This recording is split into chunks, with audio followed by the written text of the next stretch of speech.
Hello and welcome everyone in lecture series of engineering chemistry. Today I am going to discuss elastomers. So what do we understand elastomers? Elastomers are the organic polymers possessing elasticity up to the extent of 200 to 300%. So I am going to mention in terms of different points. First, these are organic polymers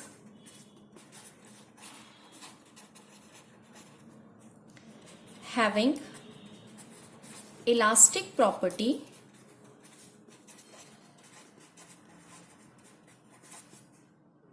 up to 200 to 300%. और ये elastic property क्यों develop होती है? It is due to coiled structure of polymer. अब इस coiled structure को कैसे समझेंगे? जितने भी इलास्टोमर्स होते हैं उन इलास्टोमर्स की जो सेंट्रल चेन होती है वो इस तरीके की कॉइल्ड स्ट्रक्चर की फॉर्म में प्रेजेंट होती है. इन जनरल ये लीनियर पॉलीमर होते हैं, बट इनकी linear polymeric chain straight chain की फॉर्म में इस तरीके से प्रेजेंट नहीं होती. जो स्ट्रक्चर है वो कॉइल की फॉर्म में प्रेजेंट होता है, जस्ट लाइक अ स्प्रिंग. तो अगर हम कभी भी स्प्रिंग के दो एजेस को पकड़कर स्ट्रेच करते हैं, उसको खींचने की कोशिश करते हैं, तो ये जो कॉइल्स हैं ये कॉइल्स ओपन होनी शुरू होती हैं और उसकी लेंथ को इंक्रीज करती हैं. बिल्कुल इसी तरीके का स्ट्रक्चर इलास्टोमर्स के अंदर प्रेजेंट होता है. उसमें कार्बन की जो चेन है वो चेन कॉइल्ड स्ट्रक्चर की फॉर्म में प्रेजेंट है, और जैसे ही हम उस चेन को स्ट्रेच करने की कोशिश करते हैं जो कॉइल्स हैं वो ओपन होती हैं, यानी कि जो कार्बन कार्बन के बीच बॉइंड कर्सिव फॉर्म में है वो धीरे धीरे करके स्ट्रेट फॉर्म में कन्वर्ट होने लगता है, और उसको हम अप टू 200 टू 300% एक्सटेंड कर सकते हैं. यानी जो ओरिजिनल लेंथ होगी पॉलीमर की, उस ओरिजिनल लेंथ को हम 2 से 3 गुना तक स्ट्रेच करके इंक्रीज कर सकते हैं.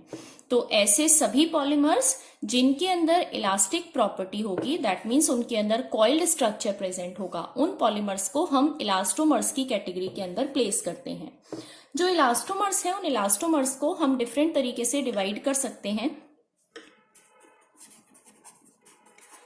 इलास्टोमर्स को हम डिवाइड करते हैं नेचुरल और सिंथेटिक इलास्टोमर्स की फॉर्म में. First is natural elastomer, or we can say natural rubber. Second is synthetic elastomer or synthetic rubber. तो इस पूरे पार्ट ऑफ इलास्टोमर में हम दो तरीके की रबर्स पढ़ेंगे. पहली आएगी नेचुरल रबर और दूसरी आएगी सिंथेटिक रबर. जो नेचुरल रबर है इसके एग्जाम्पल के लिए हम नेचुरल रबर यानी कि आइसोप्रीन और we can say poly isoprene, इसकी स्टडी करेंगे. जो सिंथेटिक रबर है उसमें हम 3 डिफरेंट रबर्स की स्टडी करेंगे. First is buna N, second is buna S and third is neoprene. तो सिंथेटिक रबर के एग्जाम्पल के लिए 3 डिफरेंट रबर्स और नेचुरल रबर के एग्जाम्पल के लिए एक, यानी नेचुरल रबर पॉली आइसोप्रीन. तो पहले पार्ट में मैं स्टार्ट कर रही हूं नेचुरल रबर.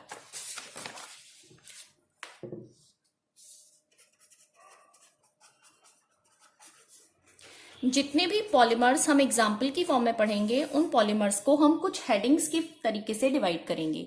यानी सबसे पहले हम जो भी पॉलीमर यूज कर रहे हैं उस पॉलीमर की मोनोमर यूनिट क्या है, टाइप ऑफ पॉलीमर क्या है, टाइप ऑफ पॉलीमराइजेशन क्या है. तो इसलिए सबसे पहला पार्ट इस नेचुरल रबर के रेस्पेक्ट में मैं मेंशन कर रही हूं मोनोमर यूनिट. तो नेचुरल रबर की मोनोमर यूनिट होती है आइसोप्रीन. ये आइसोप्रीन मोनोमर यूनिट हमें रबर ट्री से निकलने वाले लेटेक्स से मिलती है. जो लेटेक्स हमें मिलता है उस लेटेक्स में 30 to 40% आइसोप्रीन होती है. उसके अलावा जो बाकी पोर्शन होता है यानी रिमेनिंग 60 to 70% पोर्शन जो होता है वो किसका होता है, सिंपल वाटर. तो उस वाटर को वेपोरेट करा के यानी उस पूरी के पूरे लेटेक्स को कंसंट्रेट फॉर्म में कन्वर्ट करते हैं, और उस कंसंट्रेटेड फॉर्म से सेल्फ पॉलीमराइजेशन की हेल्प से आइसोप्रीन यूनिट पॉलीमराइज होकर नेचुरल रबर यानी पॉली आइसोप्रीन की फॉर्मेशन करती है. तो इस आइसोप्रीन का स्ट्रक्चर होता है CH2 double bond C, CH3 single bond CH double bond CH2. तो हम पहले पार्ट में लिखेंगे मोनोमर का नाम और उसके साथ में उसकी मोनोमर का स्ट्रक्चर. इसके बाद सेकेंड पार्ट आता है टाइप ऑफ पॉलीमर। हमने क्लासिफिकेशन पढ़ा था पहले, उस क्लासिफिकेशन में हमने होमो और हेट्रो कैटेगरी के पॉलीमर्स पढ़े थे। होमो पॉलीमर्स जो एक ही मोनोमर यूनिट से मिलकर बने होते हैं, यानी single type of monomer unit, और हेट्रो पॉलीमर्स जो एक से ज्यादा टाइप की मोनोमर यूनिट से बने होते हैं। तो जो नेचुरल रबर है, it is a type of homo polymer. Next is type of polymerisation.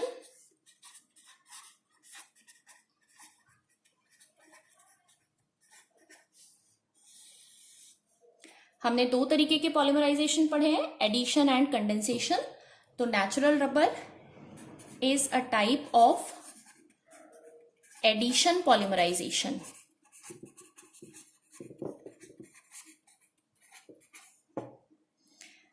Next part is synthesis.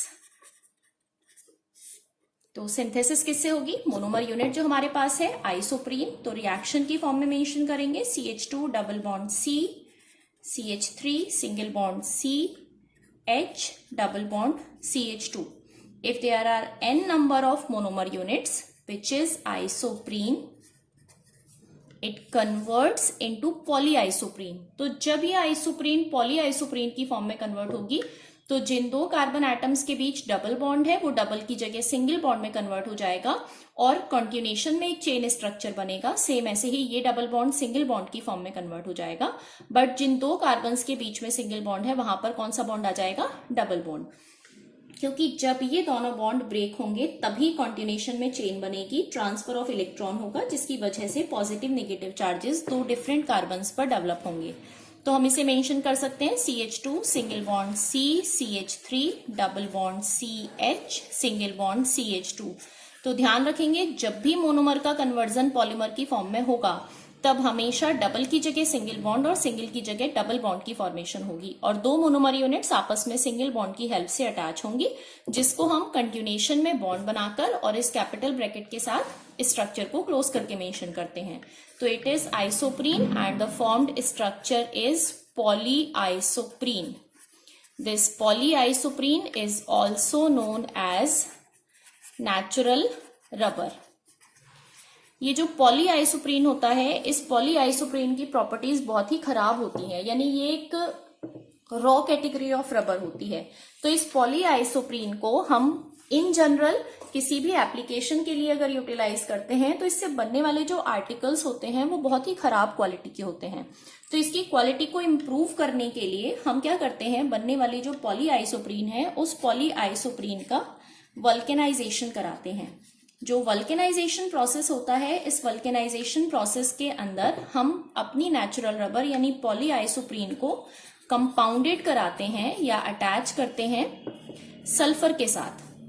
Sulphur के अलावा हम और भी कोई कंपाउंडिंग एजेंट यूज कर सकते हैं। तो ऐसा कंपलसरी नहीं है कि हम केवल और केवल सल्फर ही यूज करेंगे, उस सल्फर के अलावा हम और भी दूसरे मॉलिक्यूल्स को यूज कर सकते हैं, जैसे बेंजाइल क्लोराइड है या और कोई हाइड्रोजन सल्फाइड है, वो भी वल्केनाइजिंग एजेंट की फॉर्म में यूज किया जाता है। तो इसको कंपाउंडेड कराने के लिए हम क्या करेंगे कि जो पॉलीआइसोप्रीन हमारे पास है, इस पॉलीआइसोप्रीन की दो डिफरेंट चेन्स को यूज करेंगे। CH2 single bond C, CH3 double bond CH single bond CH2। इसके साथ दूसरी polymeric chain CH2 C, CH3 double bond CH single bond CH2। ये दोनों हमारे पास पॉलीआइसोप्रीन की चेन है। ये पॉलीआइसोप्रीन एक अनसैचुरेटेड पॉलीमर है क्योंकि इसमें दो कार्बन्स के बीच में डबल बॉन्ड प्रेजेंट है।